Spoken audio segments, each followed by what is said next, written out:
கிடைக்காது. அவங்க கூட இருக்கிறவங்களையும் அவங்க கூட சேர்த்தே கொல்லும். விஷம் போன்றது தான் இந்த போதை. அதனால இந்த போதை தடுக்கப்படணும். இந்த போதையை பற்றின விழிப்புணர்வு தினமும் சமுதாயத்தில் ஏற்படுத்தப்பட வேண்டும். பார்த்து பொறுமையா வாங்க. எங்க தேடுறீங்க? நான் தான் உங்க மனசாட்சி பேசுறேன்.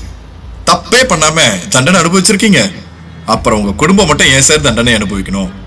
ஆமாங்க, போதைக்கு நீங்க அடிமையாகிறதுனால உங்க குடும்பமே பாதிக்கப்படுறதுன்ற உண்மையை மறந்துட்டீங்கன்னு நினைக்கிறேன். அப்படிப்பட்ட போதையை உலக போதை தடுப்பு தினமான இன்னைக்கு நிறுத்துறது மூலமா உங்க குடும்பம் மட்டும் இல்ல, இந்த சமுதாயமே காக்கப்படும். உறக்க சொல்வோம், வேண்டாம் போதை. பொதுநலம் கருதி வெளியிடுவோர் சைதாப்பேட் J1 காவல் நிலையம் மற்றும் தமிழ்நாடு தன்னார்வலர்கள். என் தனிமனித ஒழுக்கத்தின் மூலம் என்